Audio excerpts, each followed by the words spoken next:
श्री देवर्षि नारद जी भक्ति तरुणी और ज्ञान वैराग्य वृद्ध, उनकी वृद्धावस्था दूर करने के लिए देवर्षि नारद जी ने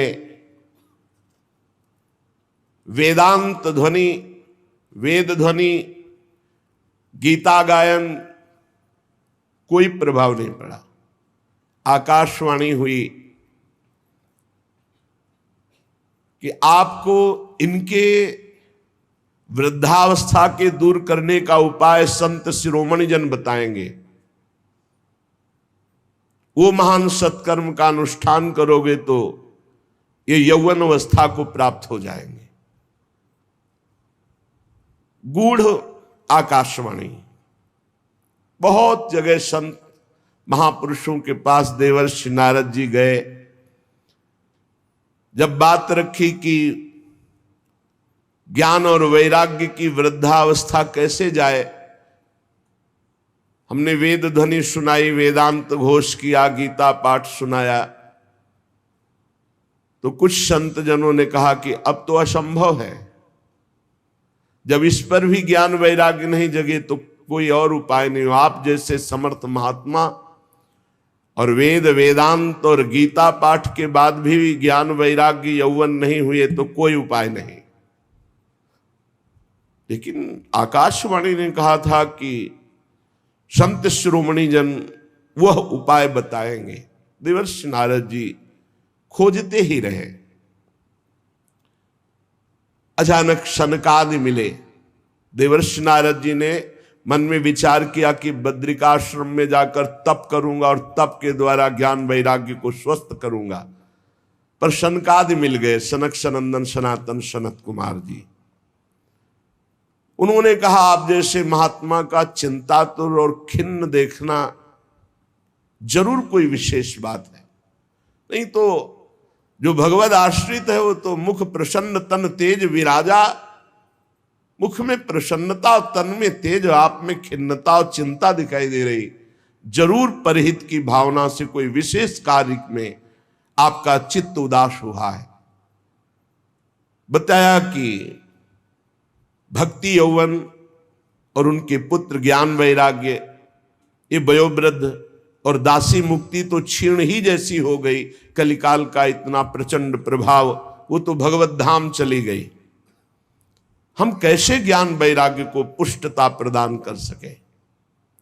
शनकादि ने कहा भगवान के लीला चरित्रों के गायन में, श्रवण में इतनी सामर्थ्य है कि ज्ञान वैराग्य भक्ति मुक्ति सबको पुष्ट कर देंगे।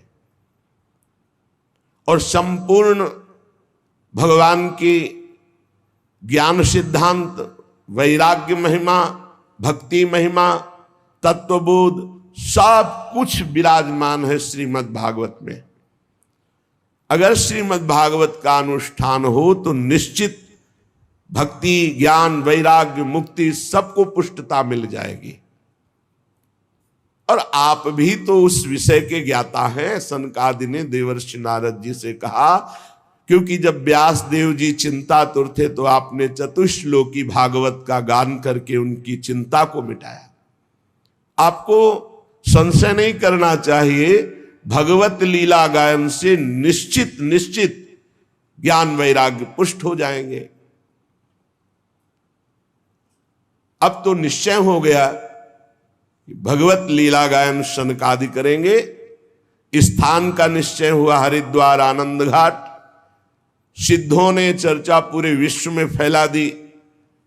बड़े बड़े महापुरुष जो भगवत लीला कथा अनुरागी, जैसे भगवान भृगु जी, वशिष्ठ जी, च्यवन जी, गौतम जी, मेधातिथि, देवल, देवरात, परशुराम, विश्वामित्र, शाकल, मार्कंडे, दत्तात्रेय, पिप्पलाद, योगेश्वर भगवान श्री कृष्ण, द्वैपायन, व्यास, पाराशर, छायासुख, जाजली, जन्हू, ये बड़े बड़े ब्रह्म ऋषि सनकादि कथा कह रहे हैं हरिद्वार में आनंद घाट पर होगी। ये सब उपस्थित हुए। साक्षात वेद उपनिषद मंत्र तंत्र 17 पुराण 6 शास्त्र ये रूप धारण करके वहां विराजमान हुए। संपूर्ण गंगा आदि नदियां देवी रूप धारण करके, सरोवर कुरुक्षेत्र समस्त दिशाओं में जितने भी ऋषि मुनि सब वहां आकर के विराजमान हुए। श्री कृष्ण परायण सनक सनंदन सनातन सनत कुमार चारों को दिव्य आसन में उच्च आसन पर विराजमान किया गया। समस्त श्रोताओं ने सनकादि की वंदना की। श्रोताओं में सबसे आगे वैष्णव जनों को बैठाला गया, फिर विरक्त, फिर सन्यासी, फिर ब्रह्मचारी, फिर और भी ऋषिगण। एक और देवता, एक और वेद उपनिषद शास्त्र मूर्तिमान होकर, एक और गंगा आदि देवियां, फिर उनके पीछे आगंतुक भक्तजन, जो भी स्त्री पुरुष भगवत कथा के लोभी जन थे, वो वहां आकर विराजमान हुए। बड़ी जोर से शंख ध्वनि हुई, जय जयकार नमस्कार। देवता लोग विमानों में चढ़कर पुष्पों की वर्षा किए। जे भी सनकादि ने भगवत लीला चरित्र प्रारंभ किया, ते ही सबके देखते देखते वहीं बीच में ही भक्ति ज्ञान वैराग्य बड़े तेजस्वी होकर के विराजमान हुए। इसमें 18,000 श्लोक हैं, 12 स्कंद हैं। परमहंस श्री सुखदेव जी इसके प्रवक्ता हैं। प्रधान श्रोता राजा परीक्षित जी हैं। जब अनंत जन्मों के पुण्यों का योग बनता है तो संसार चक्र से भटकते हुए जीव को सत्संग मिलता है, और जब वो सत्संग में भगवत चर्चा सुनता है तो निश्चित इसी जन्म में उसे भगवत प्राप्ति हो जाती है। बड़े भाग पाइब सत्संगा, बिना ही प्रयास हुई भवभंगा। बहुत से शास्त्र हैं, बहुत से पुराण हैं, बहुत से मार्ग हैं। कहां तक चलोगे? किस किस मार्ग में चलोगे? जीवन बहुत थोड़ा है, शाम तक जिए कि ना जिए कोई भरोसा नहीं। इसलिए भगवान का नाम और भगवान के लीला चरित्र, इनको पकड़ लो। गोस्वामी तुलसीदास जी ने कहा, जितनी साधना है सब जीरो है। अंक है भगवान का नाम। अगर नाम नहीं है तो 0 रखते जाओ, उसका ज्यादा कोई महत्व नहीं बनता। और अंक लिख दो 1, फिर 0 तो 10, फिर 1 0 तो 100, फिर 1 0 तो 1000, फिर 1 0 तो 10,000। हर शून्य का महत्व बढ़ता चला जाएगा। ऐसे ही अंक है नाम। नाम जप करते हुए जो साधना बने बढ़िया, और कोई साधना न बने तो चिंता की बात नहीं। नाम जप और लीला चरित्र गायन श्रवण निश्चित भगवत प्राप्ति। जिसके घर में रोज नाम कीर्तन होता है और थोड़ी ही देर सही, आधा घंटे ही सही, भगवत चर्चा होती है, भगवान की लीलाओं का गायन होता है, वो घर घर नहीं रहता, वो तीर्थ हो जाता है। उस घर के सारे पाप नष्ट हो जाते हैं। कल आपने सुना था, जो कंठी धारण किए हैं, तिलक लगाए हैं, नाम जप करता है, भगवान की चर्चा सुनता है, भगवान का शरणागत है, भूत प्रेत पिशाच राक्षस यमदूत कोई भी उसे नहीं सता सकता है।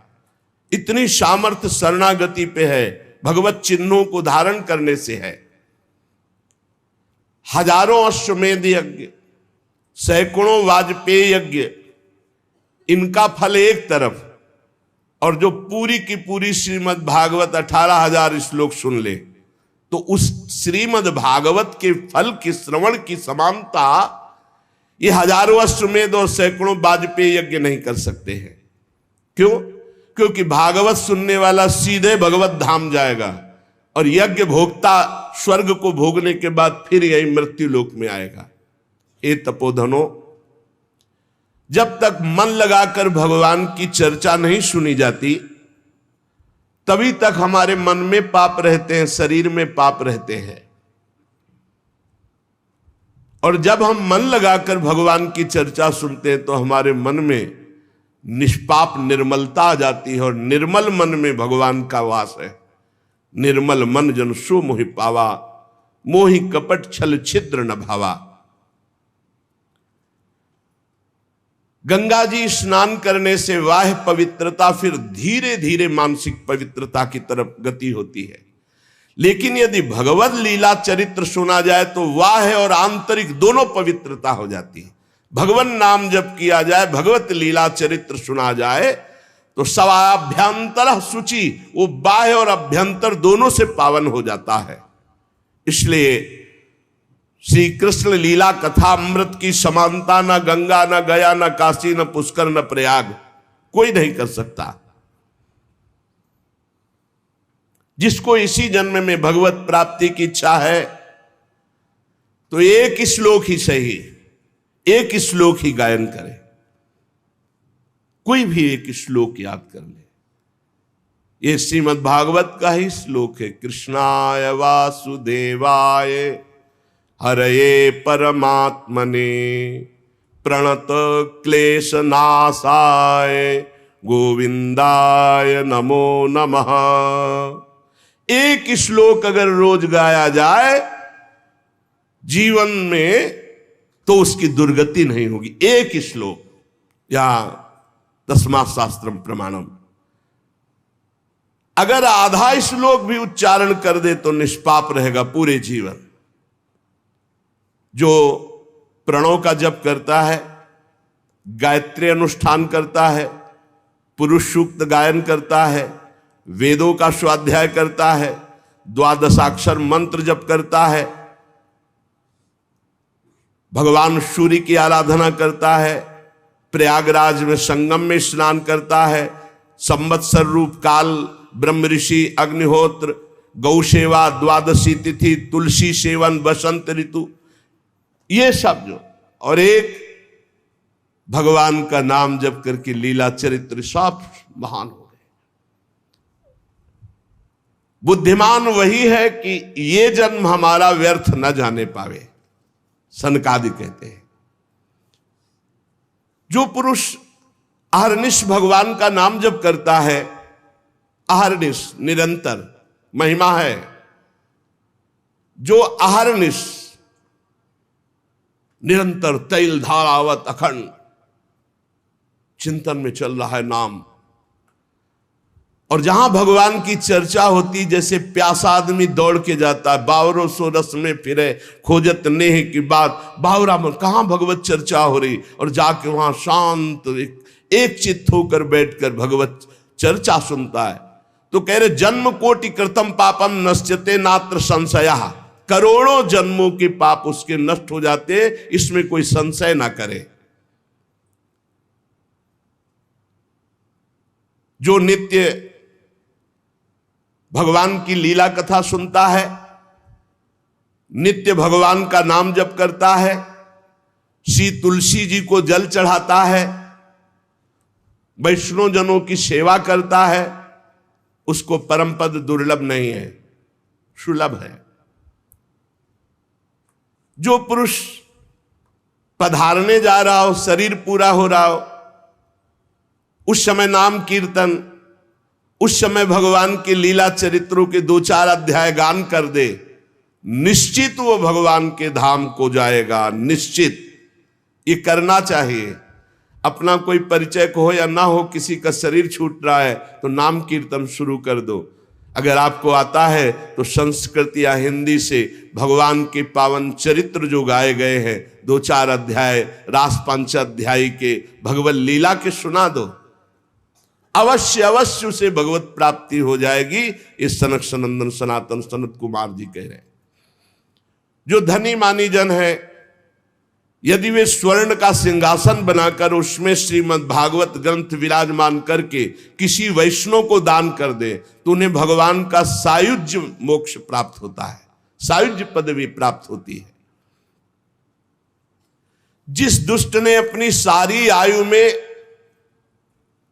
कभी ना नाम जप किया है, न कभी लीला कथा सुनी, कोई भागवतिक कार्य नहीं किया, तो उसका जीवन व्यर्थ चला गया।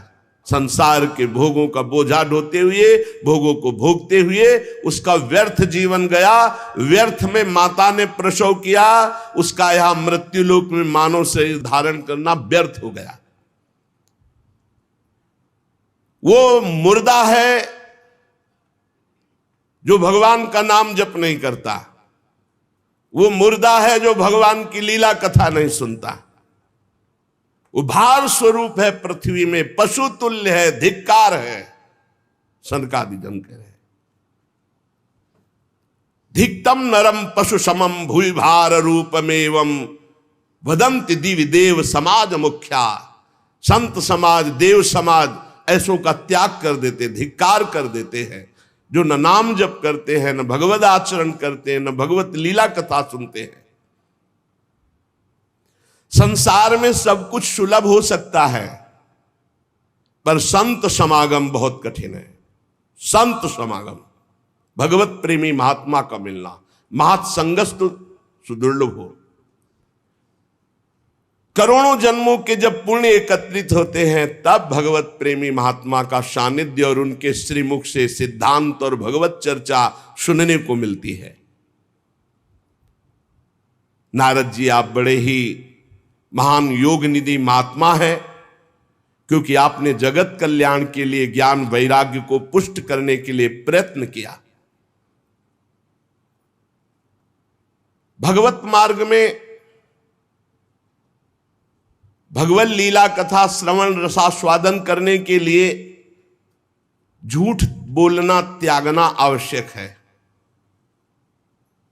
अगर झूठ बोलेगा तो भगवत लीला कथा का स्वाद नहीं मिलेगा। कम से कम अब लो नशानी अब ना नशे हो, अब तक हुआ, अब तो सही बोलना शुरू कर दें। क्या भय है, झूठ क्यों बोलते हैं? बड़ा मन मलिन कर देता है झूठ, और लोग बड़ी सफाई से झूठ बोलते हैं। कभी चूक से झूठ हो जाए तो हो जाए, तो उसे क्षमा किया जाता है। जानबूझकर 100 का 100% झूठ। दूसरा, व्यभिचार। झूठ बोलना और व्यभिचार करने वाला, चाहे वो कथा कहे या कथा सुने, उसे स्वाद नहीं आएगा। इसलिए सनकादि कह रहे सत्य भाषण और ब्रह्मचर्य पालन, इससे बहुत जल्दी कथा का लाभ मिलता है। असत्य भाषण बोलने वाला और व्यभिचार दोषी, चाहे कथा कहे चाहे कथा सुने, उसे लाभ नहीं मिलेगा। कलयुग में बहुत कठिन है बहुत समय तक सत्य भाषण का नियम लेकर और ब्रह्मचर्य का नियम लेकर निर्वाह करना। इसलिए महापुरुषों ने इस कार्य को अगर अनुष्ठान रूप में लिया जाए तो सप्ताह श्रवण विधि रखी, कि 7 दिन नियम लेकर के सत्य भाषण, ब्रह्मचर्य पालन, निरंतर नाम जप, और 7 दिन में 18,000 श्लोक सुन जाओ, तो बड़े से बड़े महापाप का नाश करके वो भगवत प्राप्ति करा देगा। कलयुग में मन असंयमित रहेगा, शरीर में रोगों की बाहुल्यता रहेगी, आयु बहुत थोड़ी रहेगी, और भी अनेक प्रकार के झूठ बोलना, व्यभिचार करना, छल कपट, निंदा करना, ये सब दोष कलयुग में, जो फल तपस्या, योग और समाधि से भी प्राप्त नहीं हो सकता, वो भगवान की लीला कथा अमृत सुनने से प्राप्त हो जाता है। शनकादि ने महिमा वर्णन की। शौनक जी ने पूछा, सूत जी ये तो आपने बड़े आश्चर्य की बात कही, इस श्रीमद् भागवत में ब्रह्मा जी के भी आदि कारण प्रभु श्री हरि का निरूपण किया गया है, परंतु ये मोक्ष की प्राप्ति में ज्ञानादि सभी साधनों से बढ़कर के है, ऐसा सनकादि जी ने कहा। सूत जी ने कहा, शौनक जी इसका एक गुप्त रहस्य है। जब भगवान श्री कृष्ण इस धराधाम को छोड़कर अपने परम धाम को जाने लगे, तब उनके मुखारविंद से एकादश स्कंद का ज्ञानोपदेश सुनकर के उद्धव जी ने पूछा। उद्धव जी ने कहा, गोविंद, अब तो मुझे दिखाई दे रहा है कि आप अपना कार्य पूर्ण करके परम धाम को पधारना चाहते हैं। मुझे मेरी चिंता नहीं है, मैं तो आपके जूठन के प्रभाव से, नाम जप के प्रभाव से, आपके उपदेश के प्रभाव से परम पद की चिंता नहीं करता। एक चिंता मेरे हृदय में है, घोर कलिकाल आपके जाते ही आ जाएगा, अपना प्रभाव दिखा देगा। इसमें दुष्टों की बाहुल्यता होगी, संतों का संसर्ग मिलना बड़ा कठिन हो जाएगा। यहां जो मिलेंगे भी तो छल कपट और उग्र प्रकृति के, इसलिए ये पृथ्वी बड़ी दूषित हो जाएगी। कमल नयन, आप जा रहे हैं, फिर यहां कल्याण कैसे होगा, सबका मंगल कैसे होगा? साधुओं पर आपका बहुत प्रेम है, इसलिए हमारी प्रार्थना है कि यहां से आप मत जाइए। भगवान आपका ही एक निराकार रूप है, आप ही चिदानंद रूप है, आपने हम भक्तों के लिए रूप धारण किया, इसलिए आप मत जाइए। आपके जाते ही कलयुग इतना तांडव फैला देगा, सब पापाचरण में रत होने लगेंगे। इसलिए प्रभु हम मेरी प्रार्थना पर विचार कीजिए। प्रभास क्षेत्र में उद्धव जी के वचन सुनकर भगवान ने उद्धव जी की बात पर विचार किया और भगवान अंतर्ध्यान हुए और श्रीमद् भागवत में विराजमान हो गए। भागवत में देखते देखते उद्धव जी के श्रीमद् भागवत के अक्षरों में प्रवेश कर गए और आवाज हुई कि आज से श्रीमद् भागवत को मेरा साक्षात वांग्मय स्वरूप समझो। मैं अपनी संपूर्ण ज्ञान वैराग भक्ति शक्तियों के साथ श्रीमद् भागवत के अक्षरों में विराजमान हूं। इसलिए ये श्रीमद् भागवत साक्षात कृष्णमयी है, कृष्ण मूर्ति है। जो भागवत का दर्शन करेगा, भागवत को सुनेगा, उसके समस्त पाप नष्ट हो जाएंगे और निश्चित वो भगवत प्राप्ति करेगा। कलयुग में तो अन्य साधनों को बहुत बुरी तरह मलिनता में भर दिया कलयुग ने। इस कलिकाल में कोई ऐसा धर्म नहीं बचा जिसे कलयुग ने ग्रस्त ना लिया हो, और कोई ऐसा मनुष्य नहीं बचा जो दुख, दरिद्रता, दुर्भाग्य, चिंता, शोक इनमें डूब न रहा हो। दुख, दरिद्रता, दुर्भाग्य, चिंता, शोक डूब न रहा हो। कोई ऐसा नहीं दिखाई दे रहा जो काम क्रोध पर विजय प्राप्त कर सके। तो इस भगवान की माया से पीछा छुड़ाना बड़ा कठिन है। इसीलिए भगवान अपनी संपूर्ण शक्ति के साथ श्रीमद् भागवत में विराजमान हो गए। जो भगवान की चर्चा सुनेगा निश्चित माया मुक्त हो जाएगा। सूत जी कहते, शौनक जी, जिस समय सनकादि मुनीश्वर इस प्रकार भगवत चर्चा की महिमा बखान रहे थे, उसी समय तरुणावस्था को प्राप्त ज्ञान और वैराग्य और भक्ति ही श्रुतौ तौ तरुणौ गृहीत्वा प्रेमैक रूपा सहसा विरासीत। श्री कृष्ण गोविंद हरे मुरारे नाथेति नामानि मुहुर्वदन्ति।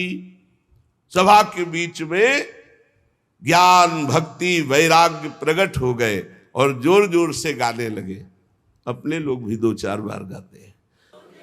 ओ श्री कृष्ण गोविंद हरे मुरारे, हे नाथ नारायण वासुदेव।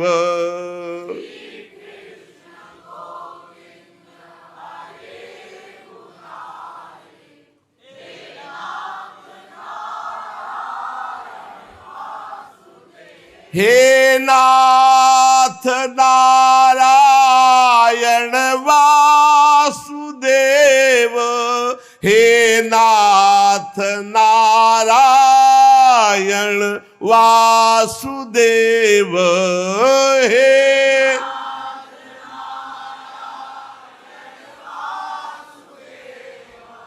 हे नाथ नारायण सुदेव श्री कृष्ण गोविंद हरे मुरारे हे नाथ नारायण वासुदेव श्री कृष्ण।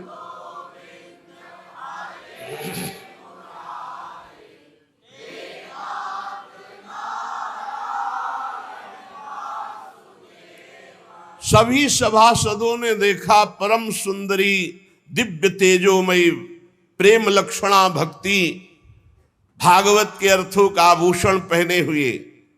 सब मुनिजन आश्चर्य हो, यह ऐसा तेजमय स्वरूप ज्ञान वैराग्य भक्ति का। तब सनकादि ने कहा आश्चर्य मत करो, ये भक्ति देवी अभी अभी श्रीमद् भागवत की महिमा से प्रकाशित होकर के तरुण अवस्था को प्राप्त ज्ञान वैराग्य के साथ प्रकट हुई है। अपने पुत्रों सहित विनम्र होकर के भक्ति जी ने सनत कुमार जी से कहा। भक्ति बोली मैं तो कलयुग में नष्ट प्राय हो गई, पर आपने भगवान की लीला कथा अमृत से मुझे पुष्ट कर दिया। अब आप आदेश कीजिए मैं कहां रहूं। ये सुनकर सनकादि ने कहा जो भगवान का नाम जप करते हैं, भगवान के आश्रित हैं, भगवान की लीला कथा सुनते हैं, तुम भगवान का दर्शन कराने वाली हो, भगवान का प्रेम प्रदान करने वाली हो, आवागमन को जड़ से नष्ट करने वाली हो, इसलिए तुम सदैव भगवान के प्रेमी भक्तों के हृदय में वास करो। जो नाम प्रेमी, रूप प्रेमी, लीला प्रेमी, धाम प्रेमी, सदैव तुम उनके हृदय में वास करो। ज्ञान वैराग्य और भक्ति, ये कलयुग भले किसी को दूषित कर दे, लेकिन जिसके हृदय में हे भक्ति महारानी तुम ज्ञान वैराग्य के साथ विराजमान रहोगी, ये दृष्टि भी नहीं डाल सकता उन पुरुषों पर, उन उपासकों पर दृष्टि भी नहीं डाल सकता जिसके हृदय में भक्ति महारानी ज्ञान वैराग्य के साथ विराजमान है। कहां विराजमान? जो नाम जापक है, लीला चरित्र गायन श्रवण करता है, भगवद आश्रित है, उसके हृदय में सनक सनंदन सनातन सनत कुमार जी ने कहा कि आप ज्ञान वैराग्य सहित भक्ति विराजमान हो। भक्ति ने जे ही आज्ञा पाई तो जितने कथा में विराजमान थे सबके हृदय में विराजमान हो गए। सकल भुवन मध्य निर्धनास्ते धन्या निवसति हृदये साम श्री हरेर भक्ति रेखा हरिरपि निज लोकम सर्वथा तो विहाय प्रविशति हृदय साम भक्ति सूत्रोपनद्धा। इस जगत में भले धनवान वो नहीं है, लेकिन उनके हृदय में भगवान की भक्ति विराजमान है। तो सकल भुवन मध्य निर्धनास्ते धन्या, धन नहीं है पर भक्ति विराजमान है, तो बोले तीनों लोकों में वो सबसे बड़ा धन्यवाद का पात्र बन गया, क्योंकि भक्ति की डोरी से खींचकर भगवान परम धाम छोड़कर उसके हृदय में प्रकाशित हो जाएंगे। भूलोक में भगवत प्राप्ति का साक्षात उपाय, बिना परिश्रम के, बिना श्रम के परम पद पहुंच जाना, ये भगवत लीला चरित्र गायन श्रवण बैठा ले दिमाग में। खूब लीला चरित्र गायन श्रवण, निश्चित भगवत प्राप्ति। जिस समय भक्ति महारानी नृत्य कर रही, ज्ञान वैराग्य नृत्य कर रहे, पूरे सभा में श्री कृष्ण गोविंद हरे मुरारे हे नाथ नारायण वासुदेव, ये कीर्तन हो रहा उसी समय अथ वैष्णव चित्तेषु दृष्ट्वा भक्तिमलौकिकीं निज लोकम परित्यज्य भगवान भक्त वत्सलः वनमाली घनश्याम।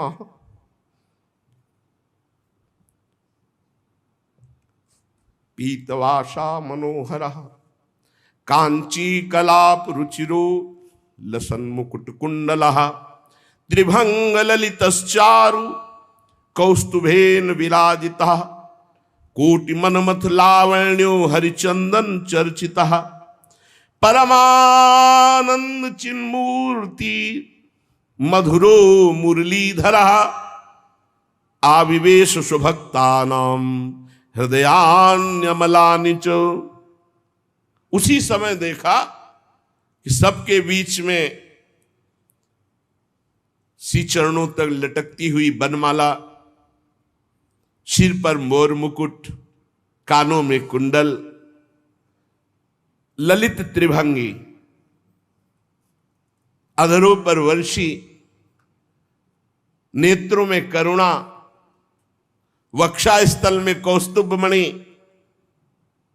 श्रीअंगों में हरिचंदन चर्चित। क्या सुंदर रूप, मानो करोड़ कामदेवों की रूप माधुरी को छीन लिया गया हो। परमानंद चिन्मूर्ति, मधुराति मधुर मुरलीधर भगवान श्री कृष्ण सबके बीच में प्रकट हो गए। सब सभा खड़ी हो गई, शनकादि भी खड़े हो गए। आसपास ज्ञान वैराग्य भक्ति नृत्य कर रहे, बीच में प्राणाधार प्रभु श्री कृष्ण ललित त्रिभंगी मुरली मनोहर मोर मुकुट धारण किए। अभी तक जो गुप्त रूप से दिव्य सिद्ध थे वो भी प्रकाशित हो गए। बड़े बड़े भगवान के निज पार्षद लीला परिकर उद्धव आदि प्रहलाद, ये जो बड़े बड़े महापुरुष थे ये सब प्रकट हो गए। अब तो अद्भुत नृत्य हुआ। ज्ञान भक्ति वैराग्य सनकादि प्रहलाद नारद आदि तो वहां विराजमान ही हैं, उद्धव आदि, ये सब गुप्त प्रकट सब महापुरुष भगवत पार्षद ज्ञान वैराग्य भक्ति भी नृत्य कर रहे हैं। सब नृत्य जय हो जय हो। बीच में नटनागर मुरली मनोहर ललित त्रिभंगी प्रभु, कैसा अद्भुत। तदा जय जया रावो रस पुष्टिर लौकिकी चूर्ण प्रसून वृष्टिश्च मुहुः शंखरवोप्यभूत। कोई शंख ध्वनि कर रहा है, कोई जय हो, ऐसे भगवान ललित त्रिभंगी सबको सुख देते हुए विराजमान। सब बड़े बड़े महात्मा आसपास जय जयकार, नमः नमः नमो नमः, शंख ध्वनि पुष्प वर्षा जय जय। कितना अद्भुत सुख। ऐसा रस प्रवाह बह चला कि कोई भी ऐसा नहीं था जो देह सुधि का विस्मरण करके भगवदानंद में ना डूबा हो। देह गेहात्म विस्मृति ही तत्सभा संस्थिताम नाच। देह गेहात्म विस्मृति, कोई ऐसा सभा में नहीं बचा जो देह भाव से ऊपर न उठ गया हो। सबको देह गे की विस्मृति, एकमात्र भगवदानंद। ऐसी तन्मयता देख करके नारद जी ने कहा, मुनीश्वर गण, आज मैंने भगवान की चर्चा की महिमा देख ली। भगवान ने स्वयं कहा, मद भक्ता यत्र गायंती तत्तिष्ठामि नारद। मेरे भक्त मेरे पावन चरित्रों का गायन करते वहां मैं विराजमान रहता हूं। प्रमाण दे दिया भगवान स्वयं प्रकट होकर। इसमें संदेह नहीं कि कलिकाल में चित्त की शुद्धि के लिए भगवान की लीला कथा से बढ़कर और कोई साधन नहीं है। मुनिवर, आप लोग बड़े कृपालु हो, जो संसार के कल्याण के विचार करके बिल्कुल अद्भुत सरल मार्ग निकाला, जिससे सब लोग सुनकर भगवान को प्राप्त कर सकते हैं। सनकादि ने कहा कि जो लोग सदा पापरत रहते हैं, दुराचारी हैं, वेद के विरुद्ध मार्ग में चलते हैं, जो कामी हैं, क्रोध से जलते रहते हैं, कुटिल हैं, ऐसों को भी भगवत चर्चा भगवान की प्राप्ति करा देगी। जो सत्य कभी बोले ही नहीं, सत्य से चित हैं, सत्येन हीना पितृमात्र दूषकास तृष्णा कुलाश्चाश्रम धर्म वर्जिता ये दंभिका मत्सरणोपि हिंसका।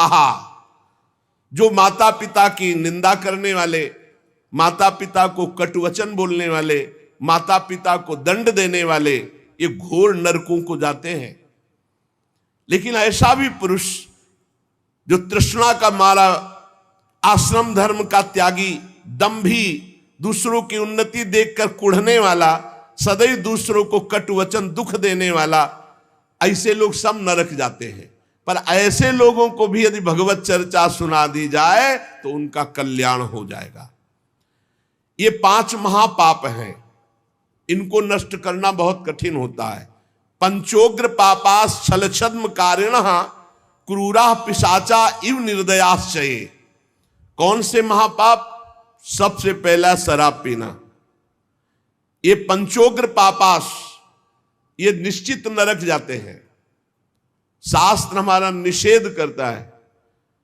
जिनके कानों में आवाज पड़ रही हो, प्रार्थना है आज से शराब पीना छोड़ देना। वैसे बहुत लोग छोड़ चुके हैं, लेकिन जिनको भी अभी लग रहा हो तो कि हमारा सुख बढ़ेगा इससे, तो ध्यान दीजिए। पंचोग्र पापा ये तुम्हारा नाश कर देंगे। 5 महापाप हैं। पहला है मदिरापान, शराब पीना, और दूसरा है ब्रह्म ऋषि की हत्या कर देना, तीसरा है किसी के स्वर्ण की चोरी कर लेना, चौथा है दूसरे की पत्नी के साथ व्यभिचार करना, गुरु पत्नी गामी, गुरु की पत्नी के साथ व्यभिचार करना, और 5वां है विश्वासघात कर देना। ये 5 महापाप हैं जिनको नरक में भोगने पर भी वो पूर्ण सफाई नहीं होती, फिर यहां दुर्गति योनियों को प्राप्त होते हैं जहां महान कष्ट मिलता है।